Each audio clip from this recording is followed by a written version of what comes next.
That hurt. Welcome to Straight Red Card. We are back for, I guess, part 2 or part 1, depending on how you are watching these in order. And today we're going to talk about an article that came out in ESPN about whether or not Gregg's a good coach. Is Gregg Berhalter a good coach for the U.S. men's national team? Don't take our opinion for it, because our opinion is not really. I think our opinion's fair. I think it's based on facts and information. Observations, and there may be times we may be a little hard on him, but I think overall, we don't drink the Kool-Aid in the sense that, he has the highest winning percentage of all coaches of the United States national team, and he scores more goals and lets fewer goals in, etc., etc. We don't drink the Kool-Aid because results do matter. Gregg is the best manager. It's also how the game went too, right? Right.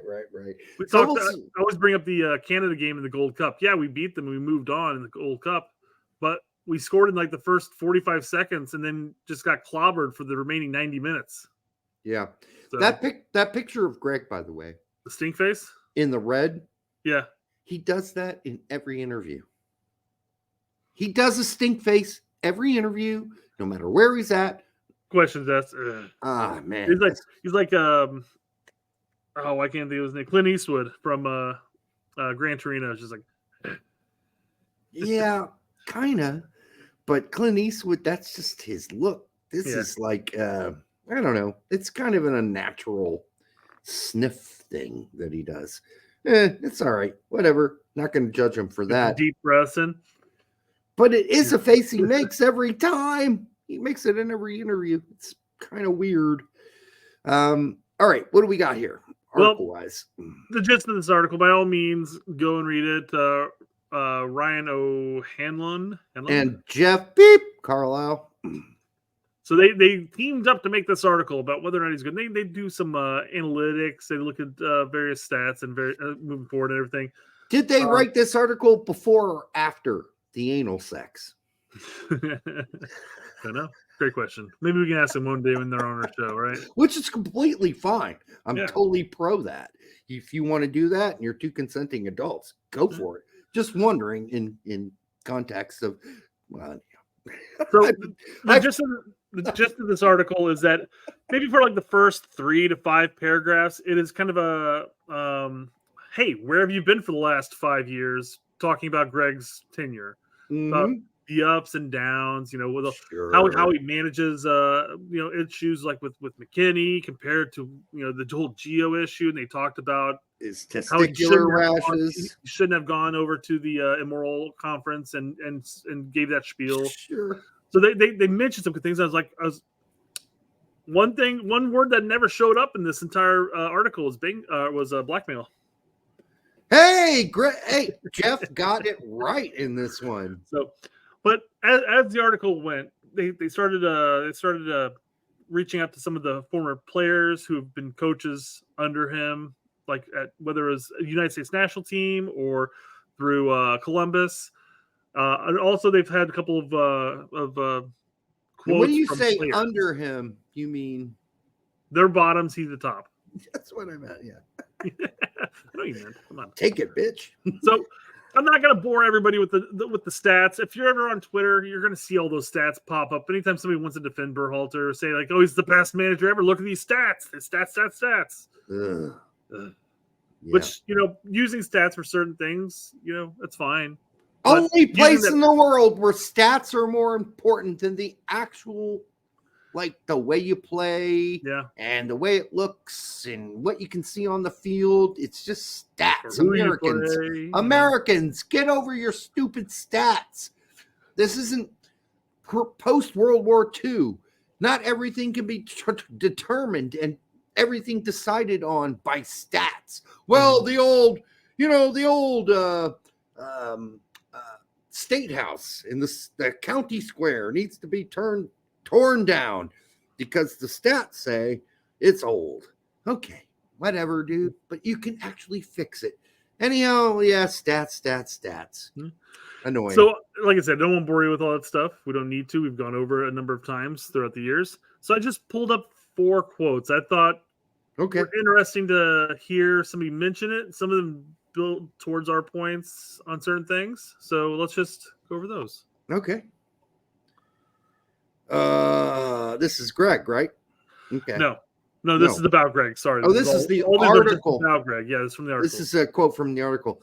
I thought he was an excellent coach, very, very good tactically, former Columbus Crew and U.S. international defender Michael Parkhurst told ESPN, and just understanding the game. No detail went unnoticed. That is so true about Gregg. No detail went unnoticed. He nitpicked it all. Yes. I mean, we're talking about this guy is totally fumbling around with mouse turds when he should be worrying about the big pile of shit right in front of him.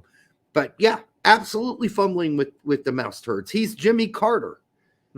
He's like, okay, I'm Jimmy Carter. I'm the president of the United States. Who's playing on the presidential tennis courts today? I want to know who's on there. What? You're the president of the United States. Shouldn't you be worried about what's going on in the world and in the country? No, I want to know who's playing on the presidential tennis courts. Yeah, that's Gregg getting buried and absolutely consumed by the massive pile of turd pedlets that he lives under. Yep. Yeah, they talked about with his about the whole no detail went unnoticed. They mentioned how there are certain players that this doesn't work for, and there are some players that it does work for. Some players will sit there and they'll eat it up, and then other players, about 30 seconds into the presentation, will just zone out and drift their eyes and thinking about, getting home in time to watch Murder, She Wrote or whatever. Right. I mean, what made Napoleon such a great general? Well, people don't study it, don't know it. What made him so great is he created things that were called self-sustaining corps. This was a self-sustaining sized mini army. And these corps would be individually commanded by corps commanders. And these corps commanders had absolute freedom to do what they thought based on instinct with just some guidelines from Napoleon, like march to the sound of the guns. Okay, if you hear a conflict, march to the sound of the guns. He wasn't over there, telling them when to piss, how to wipe their asses, and how to generally do butts. Wipe their butts. Asses is fine, I think. So, I think, we're getting into the minutia with Gregg is the problem with Gregg. Gregg misses the big picture because he's instead of focusing on the crop, I want to make sure we have a great raspberry crop. Gregg's out there inspecting every raspberry. That is not a good managerial way to do it. Yep. You can't inspect every raspberry. You're there managing the people that are supposed to be inspecting the raspberries. You shouldn't be doing it yourself. Anyhow, instead of marching to the gunfire, Berhalter would be like, "You got to march, but only on every third blade of grass." Right, and you should get there at exactly this time.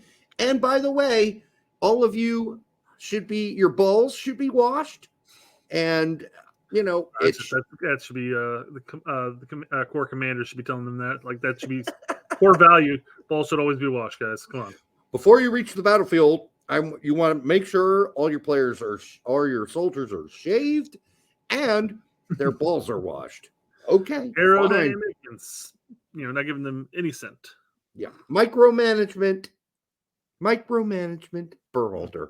Stop it. All right, you got more. Of course, said 4 quotes. Former U.S. international forward and Football America's host Herc Gomez takes a different view. I don't think he's the best coach for the U.S. men's national team, you don't say.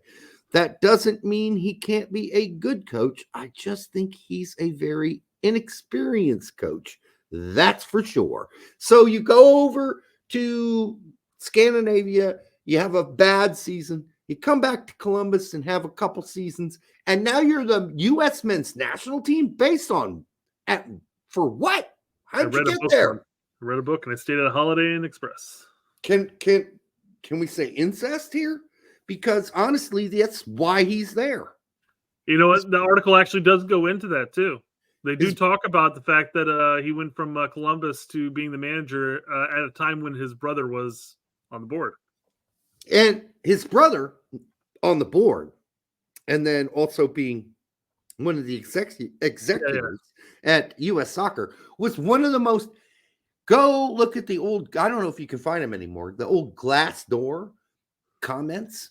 These are Glassdoor was where you could comment on your executives at your company. Former employer, most likely a former though.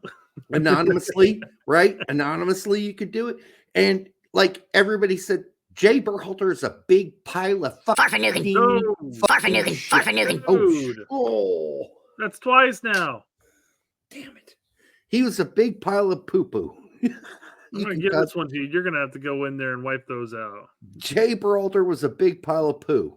That's basically what they all said. He was toxic. He was a horrible leader. And yet, he was there long enough to get his brother hired. So there you go. Yep. I will edit that one, I guess. Unless you can chop it out easily, because that's one. I don't have access to chop that out easily. I swore before I just said asses. You said you dropped 2 F-bombs in like 2 seconds. Oh, I mean right there though. Yes. Same one. Okay. I can easily chop that out. All right. And that said, Scally did feel the US player played well during the World Cup, though even there, Berhalter's system had its drawbacks. As a player, he said, when you're on the field and you're overthinking things, it leads to silly mistakes and silly things where you're not yourself. What the hell was that? I think that's your pyramid of beer cans. From, I think you're right. It's a 7-Up can, actually. Leads to silly mistakes and silly things where you're not yourself and you can't express yourself, he said. I think that was one of the things that didn't work out. Amen, Joe Scally. I'm surprised you keep getting called up for saying the truth. Yeah, I mean, no different than what Pepe said whenever Hudson was coach, right? Hey, you know, he gives me the freedom to be who I want to be up top and make my own decisions. Yeah, you don't have this eraser head, dude. Well, minus the eraser on top. Telling you every little ditty move you need to make. It's not healthy. That's not healthy. I've never had a coach when I played that was like, yep. I want you to pass it back this way in this situation. And in this situation, I want you to pass it here. In this situation, I want you to pass it here. And this is the triangle thing. And then you got to do that. And then after you do the triangle thing and you pass it to David, I want you to move forward 30 yards. And then he'll pass it back to you. And then you do the triangle thing with Wea. No, that's not how soccer's played. This isn't a chessboard. All right. It's you can call it that if you want, if you're a pep sort of I don't know what you want to call that. I was going to use a really bad word and I decided not to. Oh, but for you, you're learning. Well, I was going to say a pep cocksucker. But anyhow, I didn't say it. So but you just did. I know, but we're not all pep. Nobody else can be pep but pep. And even Pep says in the final third, do what you got to do. So, yeah. All right. This is great from Scally. He says, that is by no means the last battle between Berhalter, the idealist, and Berhalter, the pragmatist. Where is the pragmatist part? Was that the World Cup, I guess? No, this is talk about time in Columbus. Oh. Onstad recalls that following another encounter with the Red Bulls, one in which Columbus again prevailed by being more direct, Berhalter said, we're never doing that again. That's not who we are. That's sad. Well, that's the argument we've been making about whether or not he's flexible enough to be a national team coach.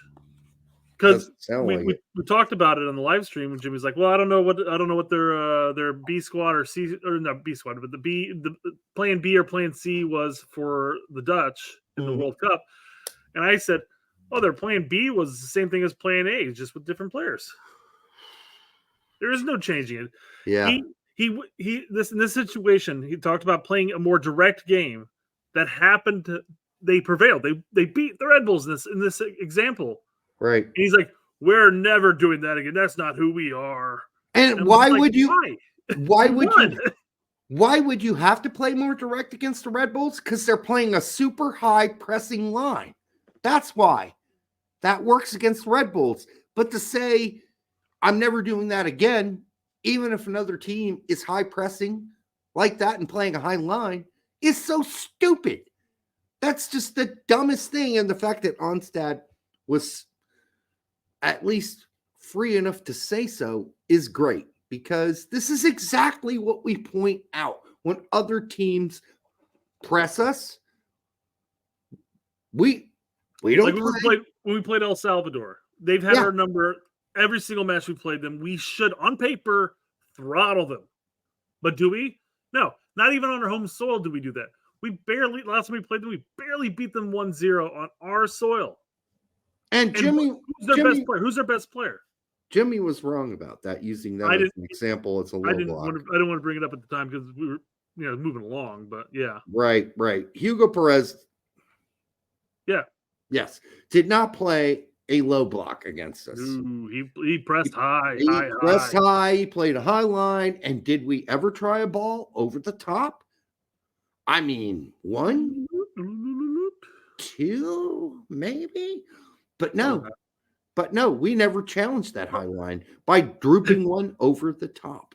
It boggles my mind because we played them like 4 times in the past 2 years. And did anything change from game 1 to game 4? No. It was all the same. Yep. It was, hey, we're playing Berhalter ball. We're going to beat them. And yeah, sure, we beat them. But again, on paper, who's El Salvador's best player? Former U.S. players? Yeah. Center back. Roldan's brother. Roldan, center back from Indiana. Toronto. Yeah, the guy that played Toronto. Zavaleta. I mean, the best players are former U.S. or could have been U.S. players. But Perez knew it. He knew what to do. Yep. He watched what Berhalter was doing. He's like, oh, okay, this is what we're going to do to counter that. We might still lose, but we'll at least make it challenging for them, right? And we just try to ticky-tack our way out of the back instead of going, who's available up top that could burn this high line? Playing direct, Derek, that's not who we are. We're not that way anymore. We're never doing that again. That's not who we are. It's criminal, Brett. It's criminal to think like that. As a manager, you should go into every game thinking, I'm not worried about this core systemic identity, this dogma. I'm worried about how do we win the game. That's all I give a shit about. I don't care about dogma. I don't care about dogmatic formations and dogmatic systems. I care about what is it going to take to beat what this team is going to throw against us. And Brett, we're not parking the bus. Yeah, Greg doesn't think like that. So, no. All right. Well, I think that's going to do it. Those are 2 extra shows and bonus shows for the week leading up to Thursday. And we will be covering the show live on Thursday. You can watch our show. You can watch other shows. Do what you want. But we're covering the game live on Thursday. So be there. We look forward to having you. And until then, hey, if you're married to your stepsister, it's legal, dude. Don't worry about it. Good night.